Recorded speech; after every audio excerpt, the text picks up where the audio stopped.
Hey, what's up guys? It's Jake Smith here and welcome back to another episode of Golden Memories. It's been a hot minute, but we're gonna have some fun today. What we're gonna talk about now is who some women are that were never champions that you guys wanted to see as champion. You know, last time we took a look at your favorite lengthy title reigns and there were some good picks in there thanks to you guys. But today we are gonna talk about which women were never champion that you wanted to see as champion. And there's a lot, but we had to narrow it down to 5. So I picked the 5 who got the most votes.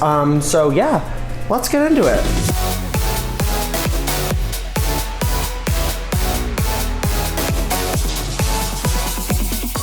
So there's been a few amazing titles in WWE's history. Of course, the Women's Championship that we all loved.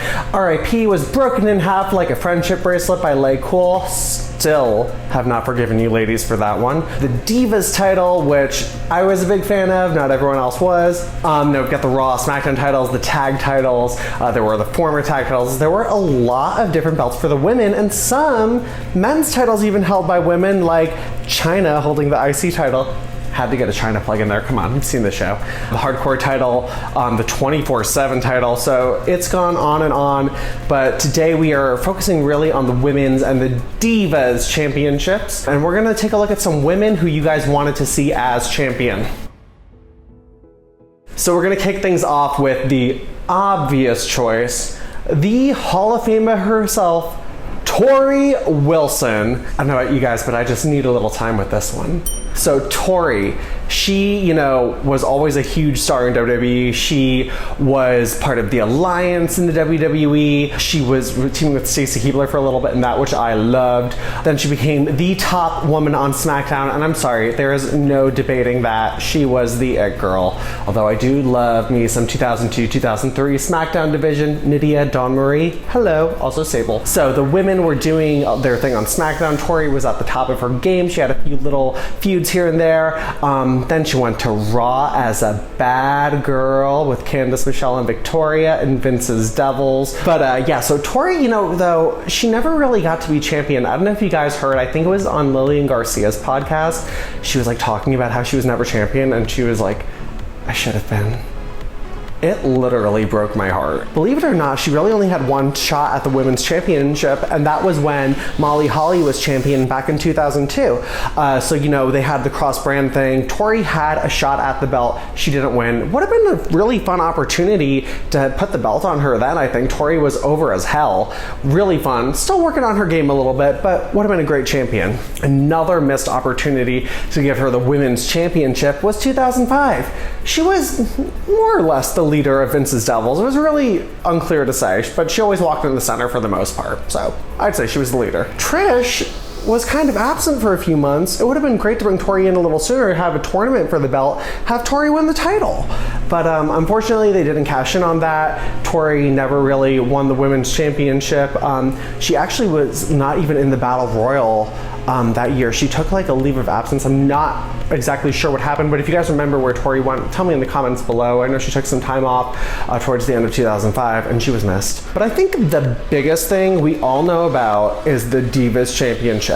We've all heard the rumor the title was supposed to debut for Torrie Wilson. It was a belt they made for her, which makes sense. You know, if you look at it, it's that gorgeous pink butterfly design, and it is gorgeous, okay? And it really just suited her personality. It had that bubblegum, feel-good diva feel.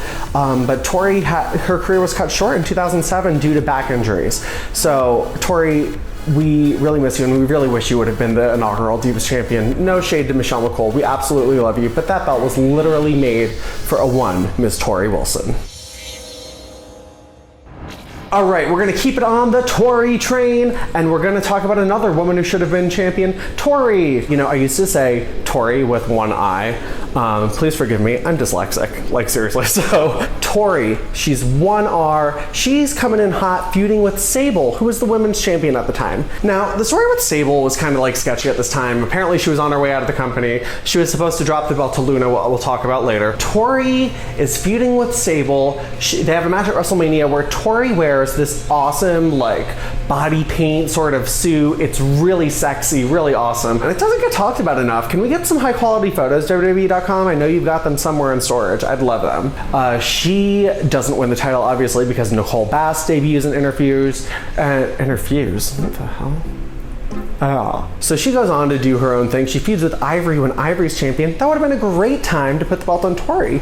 You know, I think people were starting to get behind her. She kind of showed she was willing to do anything. You know, she even wrestled Ivory in a shirt on I think it was the first episode of SmackDown, but she really ran with everything WWE gave her. She was an awesome manager for Kane and that whole X-Pac storyline, which is a little creepy. Anyway, she was a great manager, so I would have loved to see her beat Ivory for the title, to be honest, around SummerSlam. It would have been nice to have a face champion we could really get behind. Deborah was champion before Ivory, but let's be for real, Deborah's skills really aren't there in the wrestling department. I adore her, but she's not a wrestler. So it would have been really nice to see a face woman competitively defend that championship around that time period. Maybe it would have brought some credibility to it, because Ivory was really just pulling girls out of the crowd, you know, she feuded with Moolah. Tori, she would have been great champion then. And then I would have really loved to see Stephanie just relinquish the title and give it to Tori to defend.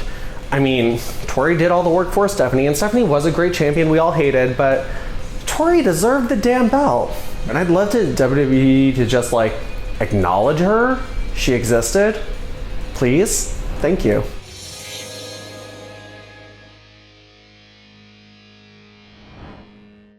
All right, I said we're going to talk about her, and now we are. Luna.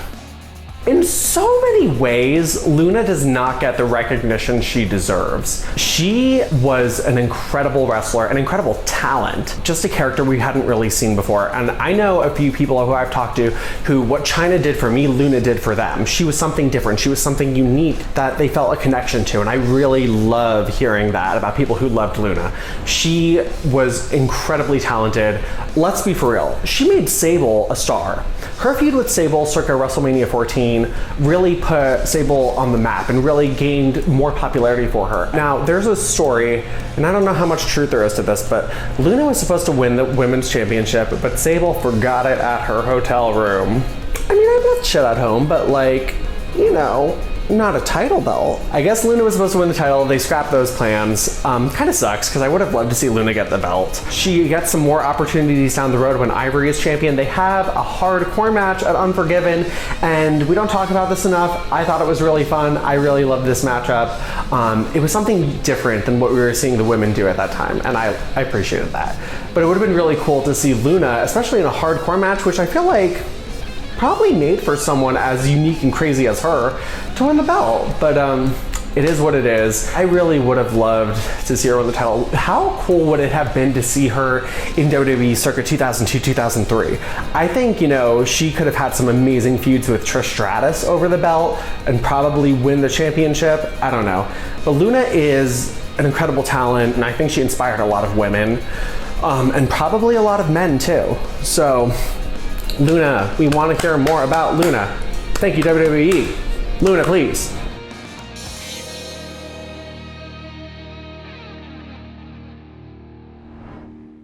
All right, now this one was kind of a wild card for me. I didn't expect as many responses as we got for her, but we got them, and I was very happy about it because I love it. There was recently an interview with her. I can't talk today.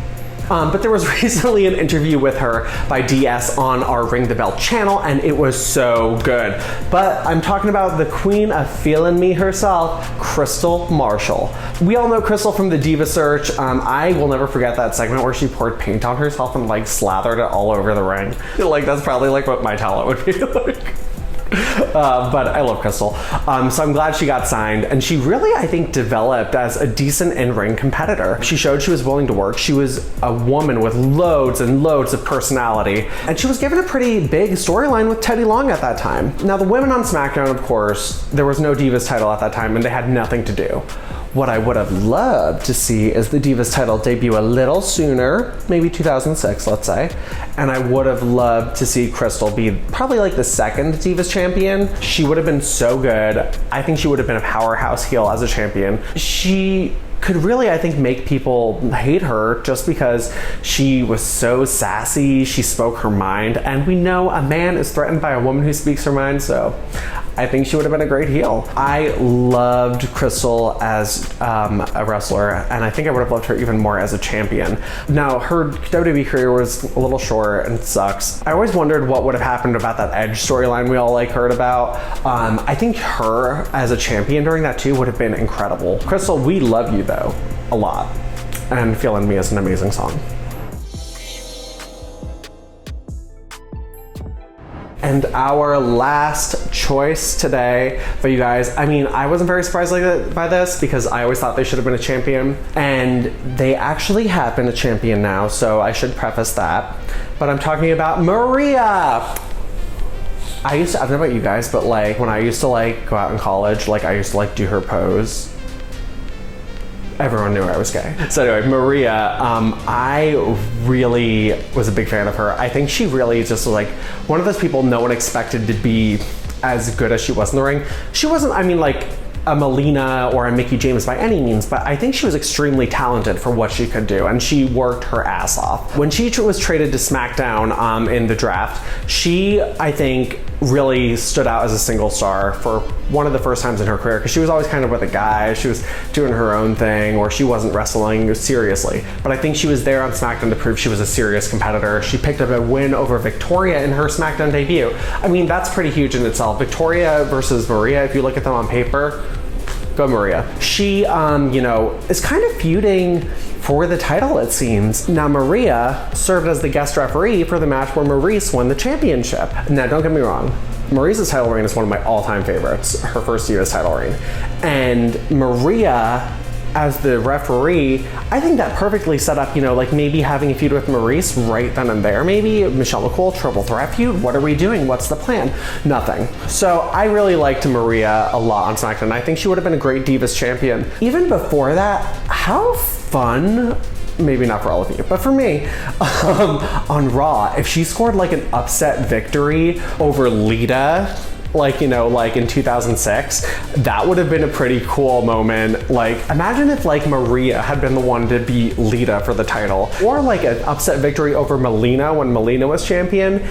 That would have been pretty cool too. I just feel like the crowd would have erupted if Maria spontaneously, like for no reason whatsoever, just won the title. She was a wild card, and I think she would have made an incredible champion. Now, of course, she was the first and only pregnant 24/7 champion last year, which was really cool for me. I love Maria, so I always wanted to see her with some kind of gold, so I'm happy she at least had the opportunity to hold something in WWE. I would have preferred, of course, a Divas or women's title reign. For all of these women, of course excluding Luna, who was beautiful, rest in peace, we miss you, Luna. But for Torrie Wilson, Tori, Kristal, Maria, you never know in wrestling. I think the past has shown us that like women who we never thought would come back have returned. So if there's like maybe like an evolution too, maybe we'll see some of these women at it. Maybe we'll see them win the title. Maybe we'll see Torrie Wilson finally get some gold. And I don't want to see the 24/7 title on her, as cool as that is. I want to see her with the SmackDown, Raw, Women's. I want to see her beat Sasha Banks and Bayley with all the gold. All of it. Never say never. But yeah, this was a lot of fun to do. I really loved talking about this with you guys. This week we are going to skip the portion where I bring on a non-wrestling fan, just because there is still a pandemic going on. So, you know, gotta socially distance smart, and honestly, I have like bothered my husband with enough shit lately, so I can't really make him do this today. So, and also, I don't know if you guys watched the last one, but doing it over Zoom was not great. But thank you for watching this week's Golden Memories, guys. Look out for questions on my Twitter and Instagram. On Twitter, I am Jake Isn't Jacob. On Instagram, I am Jake Not Jacob Smith. I'm gonna be posting questions for future episodes. But yeah, I look forward to hearing what you guys think. Thanks for watching, and stay safe out there. Please wear a mask. If you don't like them, I know none of us do, but like, just pretend you're like Mustafa Ali right now, and like that's what I've been doing, just like walking around like this. Gets me some looks. But yeah, so, but thank you guys so much for watching, and I will see you next time.